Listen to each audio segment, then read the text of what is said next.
être victime d'expropriation des titres miniers dont détenait, lequel monsieur reproché par Corneille Nangaa serait le président de la République, son Excellence Félix Antoine Tshisekedi. Mais, dans sa volonté de défendre le chef de l'État, l'union sacrée et la vision de celui-ci, il était employé à ce que celui-ci enquête, éclaircisse l'opinion, si et seulement si le président de la République ou ses dépendants auraient mis la main sur les titres de propriété appartenant à ce titre. On peut tous se mettre d'accord que la démarche et le droit, celui de défendre le chef, celui de prouver l'innocence du chef, ou quelquefois la motivation peut fonder de Corneille Nangaa, je dis, celui d'avoir rejoint des armes. Et dans ces démarches, ça va le conduire à Maï, un territoire de la province du Touri, où le général Johnny Boyaka Chama le dirige à Melfort, que nous le saluons d'ailleurs. Et dans les deux montagnes, où il trouva des carrés qui appartiendraient, où Nangaa se réclamait en détenir des titres et des droits à exploiter ce carré. Deuxième aspect. M. Maïs Tchibangu souligne qu'après enquête, pièce à l'appui à Camille, comme c'est ce que ça veut dire, cadastre minier, il a trouvé des titres en jointure de plusieurs sociétés dont il a cité le nom. Vous en avez attendu. Il en a cité 2 ou 3 sociétés qui sont en jointure, ça veut dire, dans le langage plus simple, partenariat entre Sokimo et différentes sociétés pour exploiter les titres. Il a donné le PE, le permis d'exploitation, qui peut être aussi permis d'exploration, ça s'appelle toujours PE. Et longtemps que ces carrés étaient bel et bien de propriété des sociétés existantes, mais Nangaa n'est venu que comme partenaire. Ce ne sont pas mes propos, c'est celui de Tchibangu Maïs. Avec 4 millions et demi ou 4 millions, 300 000 dollars qu'il apporta comme partenaire pour co-exploiter avec les sociétés détenteurs de titres à Mahagi. Ce qui est le droit. Il conclut qu'après Camille, cliché unique et tout autre, il a brandi devant la presse, Nangaa n'était détenteur d'aucun titre, légalement parlant, donc un permis d'exploration ou d'exploitation. Par contre, il était partenaire de ceux qui avaient des titres lorsqu'on crée une jointure, parenthèse du point de vue des droits, une jointure entre Sokimo et société tiers, ça veut dire les fonds, les titres et celui de la Sokimo qui veut dire de l'État. Et à partir de la réforme de copyright qui avait été entreprise à l'époque avec Mme Mabunda et Ilunga Ilukama qui était président de cette commission, on fait que les sociétés publiques de l'État, dans la régie des eaux, Sokimo ou encore Jekabi, toutes ces sociétés sont devenues les SA, donc des sociétés à caractère commercial ouvrant la porte à des injections de capitaux privés. Donc un privé, personne morale ou personne physique, peut injecter un fonds pour être partenaire avec l'État. Ça s'appelle le PP, le partenariat privé-public. Jusqu'ici, aucun problème puisque les dossiers dont question, notons qu'il s'agit, et nous sommes en 2017, 2018, Félix Antoine Tshisekedi Tshilombo n'est pas président. Guy Luando n'est pas ministre. José Panda n'est pas ministre. Tété Kabwe, paix à son âme, n'a jamais été ministre d'ailleurs. Une qualité qui n'a pas été soutenu par Maïs Chibango est que Tété Kabwe, avocat, José Panda, avocat, Guy Luando, avocat. Dire tout simplement qu'en telle période, José Panda débarque. Celui qui transporta le 4,3 millions 100 000 $, aux partenaires, sans dire que José Panda vient comme avocat. On est en 2017. Qui d'entre les avocats qui vont nous suivre est consulté par un client qui fait payer aux partenaires par les billets du cabinet de son avocat, par exemple un montant de 4,3 millions $. Être payé, où est la faute d'un avocat qui paye? En soulignant dans ce narratif qu'en telle période, la pièce du peseur manquante intervient sur Guy Luando. C'est bon, c'est son nom, Guy Luando. Mais, comment ne pas dire à l'opinion qu'en 2017, le cabinet Guy Luando et maître avocat Guy Luando est consulté et il vient comme avocat. Et aller du point de vue de la déontologie, pour souligner ces trois avocats, Tété Kabwe, Maître Joseph Panda, Maître Guy Luando, ont péché quoi? Du point de vue de la réglementation, ça veut dire la loi qui organise et qui fait fonctionner le barreau et qui discipline les avocats s'il y a faute déontologique ou professionnelle. Encore moins s'il y a conflit d'honoraires entre le client et l'avocat. Jusqu'à la mort de Tété Kabwe, Tété n'a souffert d'aucun dossier disciplinaire.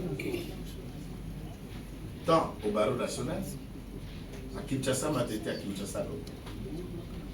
Guy Luando, depuis qu'il est avocat, il n'a jamais été invité au Conseil de l'ordre. Encore moins José Panda. Ça veut dire aucun client, aucun confrère, aucun intérêt ne l'oppose pour que celui-ci, comme avocat, réponde des fautes qui relèvent de la déontologie. Monsieur Chiba dit ceci, et je vais vous résumer, là où le mensonge, là où tout ce qu'il a voulu accomplir comme mission, lui confier, parce que lui-même il a parlé de personnes qui seraient ou qui sont venues le voir, et quand ces personnes sont venues, ces personnes l'ont amené en Afrique du Sud. Beaucoup d'entre vous étiez. Et c'est en Afrique du Sud que ces personnes lui ont dit non, nous sommes des sociétés X, nous sommes des partenaires, le mine dont vous entendez, Nanga n'en avait pas, nous en sommes des propriétaires de ce mine. Un journaliste que vous êtes, la plupart d'entre vous sont formés, ont un parcours académique comme des juristes et beaucoup d'autres domaines. Lorsque quelqu'un te consigne comme journaliste, l'Afrique du Sud, c'est pas Mbazambungo. Tu payes un billet, tu loges en Afrique du Sud, et c'est là où il t'amène pour que vous ayez discuté. Tout de suite, vous avez une idée que M. Chibango a été pris en charge, payé et mis dans les conditions qu'il faut, et on lui a fait ce qu'on appelle la mise en bouche, qu'il est venu vous appeler sa mise en bouche enquête. Ça, c'est saboter l'essence même scientifique d'une enquête. C'est saboter le travail que les journalistes professionnels doivent le faire pour éclairer l'opinion quand il y a des questions qui talonnent l'esprit de l'opinion. Ce n'est pas moi, ce sont ses propos. Revisualisez ces vidéos, il vous dira que ses partenaires l'ont amené en Afrique du Sud. Et c'est là où ils l'ont dit, ils se sont présentés comme propriétaires. Dans la conclusion de ce narratif, il souligne que ses partenaires sont en exil. Le carré minier, le droit minier, la propriété minière, le partenariat en droit minier, puisqu'il est revenu tout le temps, le partenaire de qui? De Sokimo, comme l'État congolais. L'État congolais les partenaires des sociétés. Revenons dans un aspect où il a fait un état de brève, un long de paperasse, que je vis, certains d'entre vous, que le cachet n'est pas visible, avec l'évolution de l'UIA et l'informatique en tant que telle, n'importe qui peut se fabriquer. Et surtout, un sous-payé comme Chibangou ne peut pas s'empêcher de se donner un tel travail. Quelle est l'authenticité, la véracité, la valeur de ces différents documents brandis par celui-ci? 1. Ces documents, d'après lui, c'est ce qui dénonce qu'Okami Nanga n'est détenteur d'aucun titre. Mais tous les documents brandis, toutes les sociétés citées, aucune société appartiennent à Joseph Panda. Et il n'est pas opérateur minier. Et il n'exploite aucun carré, ni à Mahagi, ni à Djougou, ni à n'importe quel autre territoire dans la province de l'Italie. Le document brandi par lui, où Guy Luando est opérateur minier, et il aurait chassé X opérateurs pour s'attirer un peu plus de droits, aucun document n'a été brandi soulignant l'appartenance ou l'appropriation, encore moins le titre, au nom de Guy Luando ou encore une société de Guy Luando. À mon sens, je n'aime pas donner de leçons aux gens, puisque nous connaissons en partie d'après mon appréciation. Et nous disons ce que nous connaissons, nous nous limitons là où la connaissance de l'autre commence. Lorsqu'on enquête, je dis bien enquête, tant en droit, tout comme en journalisme, on doit être en mesure de dire Ndenamoni Guy Luando a débarqué. Mais quand Guy Luando débarque, un enquêteur doit savoir a débarqué na compte ya société nini, a débarqué si ma intervenant nani, et il a été porteur d'un mandat ya nani. Dans sa conférence de presse, celui-ci parle de la présence de Guy Luando. Ça a démontré comment Guy Luando arrive, qu'est-ce que Guy Luando est venu faire, et il protégeait le droit de qui? C'est ça le rôle d'un avocat. Protéger l'intérêt de ses clients, défendre l'intérêt de ses clients, et faire gagner les clients. C'est tout ce qu'un avocat fait. Et pour être payé, même si les actes posés par l'avocat, vous n'avez pas gagné le procès, l'avocat doit toujours et encore être payé. C'est la déontologie et c'est la règle. Si on donnerait, je suis dans l'hypothèse, 3 millions à un avocat, va négocier X affaires. L'avocat arrive devant la même affaire. Il négocie, au lieu de 3 000, il la dépense 1 000. Mais l'affaire est passée, le client a gagné ce qu'il attendait. Vous appelez ça faute? Alors c'est un avocat félicité.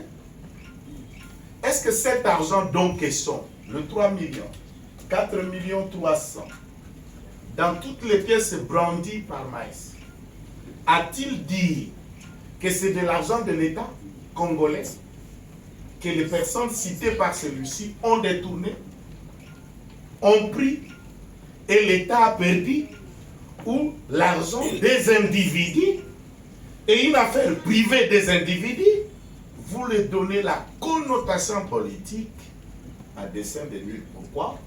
Puisque la rumeur, je ne suis pas certain, je sais que les rumeurs, porte à croire qu'il y aura un remaniement. La rumeur porte à croire que celui-ci a de très bons rapports avec le chef de l'État, tant Guy Luando ou Joseph Panda. Comment faire? En le jetant en pâtis, en lui noyant dans la boue, peut-être qu'on peut ne pas le regarder s'il y a remaniement. C'est facile de détruire des vies. c'est facile de détruire une personne qui a débarqué à Kinshasa comme tout le monde. Comme tout le monde. Bon, pas comme tous. La plupart d'entre vous, vous êtes nés et grandis à Kinshasa. Je peux dire comme moi, qui naît au village, j'ai grandi au village, et vous débarquez à Kinshasa comme vous nous appelez. Comment on appelle ça? Vous connaissez le nom? Baouti. Moi, je préfère Yangwe.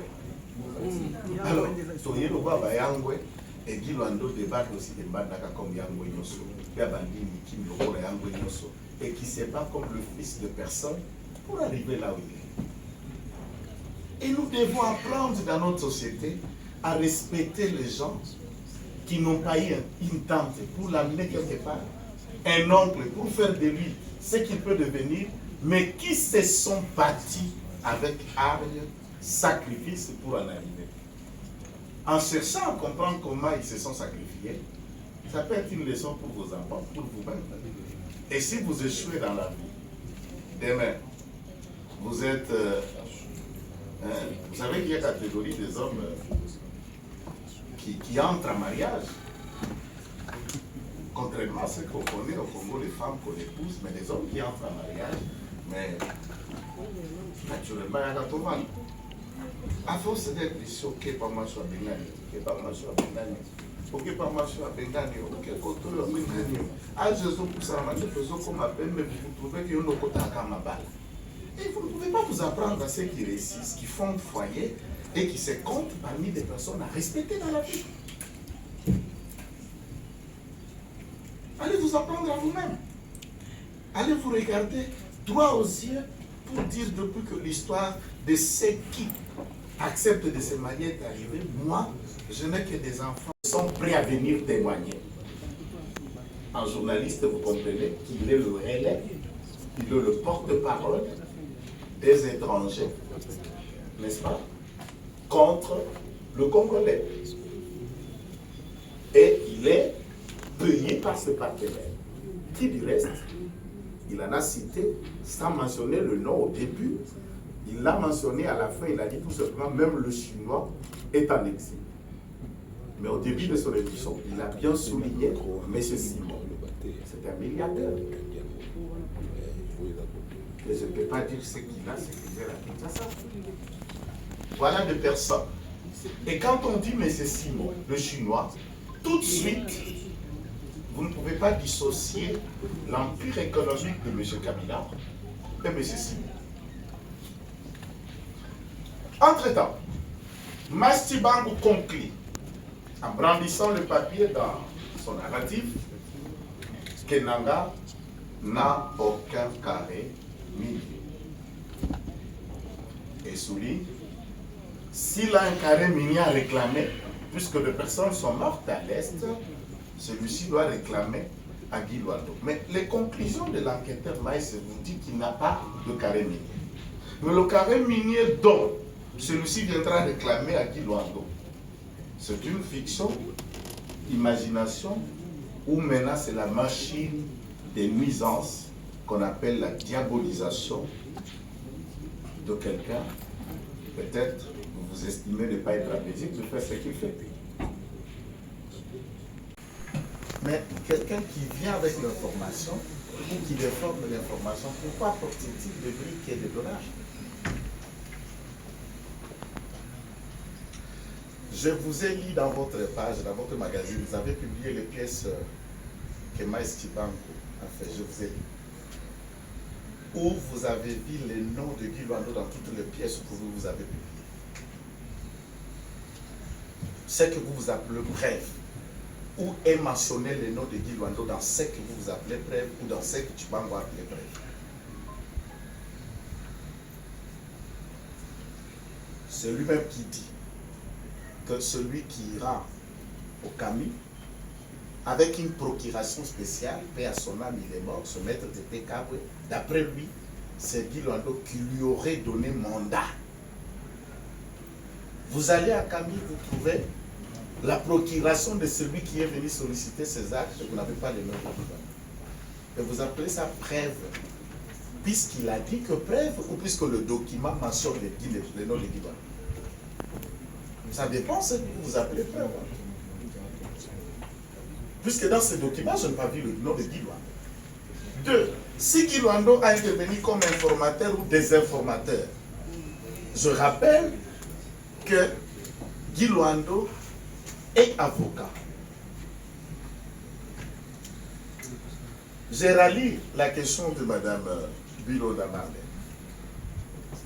Si je défends le ministre, avant que je termine avec mon ami, si je défends le ministre, puisqu'ils sont des gouvernements, ou puisque si je suis et tout, et la même question là dans le sens où tu défends qui, José Panda, et tout le reste, mon ami, tu es journaliste. Je ne peux pas conclure à votre place. Je vous laisse déconfronter mon raisonnement et ces raisonnements que vous-même vous appelez enquête. Si le cohérent entre dire que Nanga tue, puisque Guy Luando aurait pris des carrés. Mais lui-même vous dit que Nanga n'est pas propriétaire d'un carré. Alors, de quel carré dont vous faites allusion? C'est lui-même qui vous dit que Nanga n'a pas de carré minier d'après ses investigations Kaby. De quel carré vous faites allusion? Que Guy Luando aurait pris. Bon, l'argent, 4 300 000, il donne à Panda. Nanga devient comme un partenaire de ces 10 sociétés.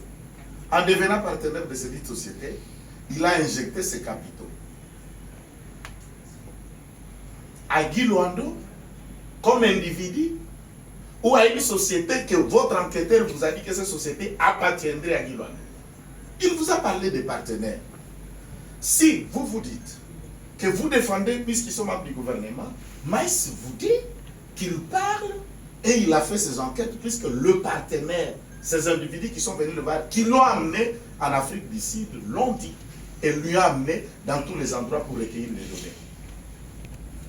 Là, c'est normal si un journaliste est recruté par des hommes d'affaires qui le font voyager, qui le payent, et qui le font dire des choses, c'est normal, non?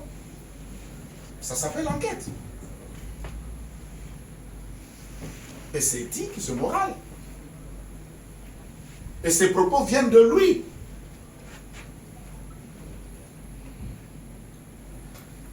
Parlant de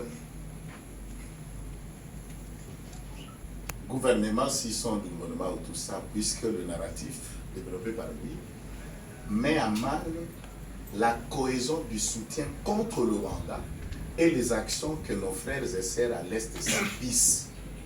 Celui de relier, dire à ceux qui sont à l'Est, si on vous tue, le problème, c'est Tshisekedi et ce ministre. C'est ça ce que ça veut dire autrement. Le problème, c'est Tshisekedi et ce ministre. Voilà ce que son ministre tel avait fait à l'époque. Voilà ce que le ministre avait fait à son époque. C'est pour qu'on prend les armes, on vous tue. Est-ce que vous créez le climat de confiance entre cette population et Félix Tshisekedi et son gouvernement, ou vous les sabotez? On ne peut pas vouloir quelque chose de son contraire. Défendre les chefs, établir la vérité sur le chef Arabi Le Carré et développer un narratif qui l'acquise et qui l'enfonce. Je suis de l'IDPS. Vous voulez que je me taise? Face à ce genre de développement d'idées, je dis bien non. Il y a une question que je n'ai pas répondre. Damien. Ah. Guy Luando serait avocat conseil de Simon, qui a des intérêts avec Kabila. J'en arrive. Vous devez noter, en tuer dans les temps une enquête. J'aime bien une émission que vous suivez aussi, Envoyé spécial. Dans cette émission, quand le rapporteur place la voix, vous avez des dates, des temps et des semaines. Une enquête qui ne se limite pas dans les temps, dans l'espace. Si ça a été fait quand Guy Luando était au gouvernement, ce qu'il fait alors qu'il est encore au gouvernement, il continue à le faire. Est-ce qu'il n'a pas lu faire? Il a cité deux dates, 2018 et 2020 dans sa conférence. La vidéo, vous-même le savez. Et en 2020, Guy Luando n'était pas ministre. En 2018, Guy Luando n'était pas ministre. Sous le régime de Kabila, Guy Luando n'a jamais été ministre. Encore moi, je ne sais pas. Alors, est-ce qu'un ministre peut être un avocat conseil? Non. Qu'il vous amène un acte, un document où Guy Luando, ministre en fonction, et s'est présenté comme avocat conseil de X. Tous ces contentieux sont venus, parlons même de la couleur de Nanga. Guy Loando devient ministre à la création de l'Union sacrée. Quand l'Union sacrée est née, est-ce que Nanga était déjà dans l'AFC? Non. Non. Donc, ne liez pas le cabinet d'avocats, là où il y a des associés qui continuent à travailler comme cabinet d'avocats, il y en a de meilleurs de bons dans son cabinet, et sa position de ministre aujourd'hui. Et s'il faut considérer Guy Loando dangereux puisqu'il y a M. Simon, et quand on voit M. Simon, on voit l'ombre de Kabila. Mon frère, je vous dirais, ça, tu sais que ne peut que travailler avec moi, Mr. Kapouya et les autres, ça s'arrête. Il n'y a personne de ceux qui sont à l'Union sacrée là qui ne viennent pas de Kabila.